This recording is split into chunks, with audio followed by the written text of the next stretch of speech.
ഇന്നത്തെ മനോരമ പത്രത്തിൻ്റെ ലാസ്റ്റ് പേജിൽ ഒരു ചെറിയ വാർത്തയുണ്ട്. അതിൻ്റെ ഹെഡിങ് ഇൻട്രസ്റ്റിംഗ് ആണ്. വീണാൽ എന്താ, താഴേൻ്റെ ഉപ്പായില്ലേ. കാസർഗോഡാണ് സംഭവം. മകളോട് അപ്പം പറഞ്ഞു ടെറസിൽ ഏണി എടുത്ത് തരാൻ. മകൾ മൻസൂര 36 വയസ്സുണ്ട്. അപ്പൻ മുസ്തഫ താഴെ നിൽക്കുകയാണ്. മകൾ ഏണി എടുത്ത് താഴെ നിൽക്കുന്ന അപ്പന് കൊടുത്തു. പക്ഷേ ഏണിക്ക് ഭാരക്കുള്ളായതുകൊണ്ട് അവളുടെ ബാലൻസ് തെറ്റിയിട്ട് മൻസൂര താഴേക്ക് വിടാം. നിമിഷങ്ങൾക്കുള്ളിൽ അപ്പന് ഏണി വലിച്ചെറിഞ്ഞ് കളഞ്ഞിട്ട് മകളെ 2 കായലിങ്ങനെ എടുക്കുക. അങ്ങനെ അത്ഭുതകരമായിട്ട് രണ്ടുപേരും രക്ഷപ്പെട്ടു, പരുക്കുകളൊന്നുമില്ലാതെ.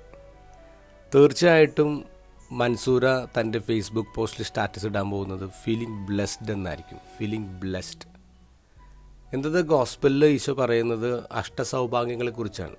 ഈ ബ്ലെസ്സിങ്സിനെ കുറിച്ചാണ്. നിങ്ങൾക്ക് സങ്കടങ്ങളുണ്ടാകുമ്പോൾ, പട്ടിണിയാവുമ്പോൾ, പീഡിപ്പിക്കപ്പെടുമ്പോഴൊക്കെ ചിന്തിക്കുക, നിങ്ങളൊക്കെ ബ്ലെസ്ഡ് ആണ് എന്ന് ആണ് ഈശോ പറയുക. എങ്ങനെയാണ് ജീവിതത്തിൽ സങ്കടങ്ങൾക്കിടയിൽ, ദുരന്തങ്ങൾക്കിടയിൽ നമുക്ക് ഫീലിംഗ് ബ്ലെസ്ഡ് എന്ന് പറയാൻ പറ്റുക? ഇത്രയേ ഉള്ളൂ. വീണാൽ എന്താ, താഴേൻ്റെ ഉപ്പായില്ലെന്ന ചിന്തയാണ്. വീണാൽ എന്താ, എന്നെ താങ്ങി പിടിക്കാനൊരു ദൈവം ഉണ്ടെന്നുള്ള ചിന്തയുണ്ടല്ലോ.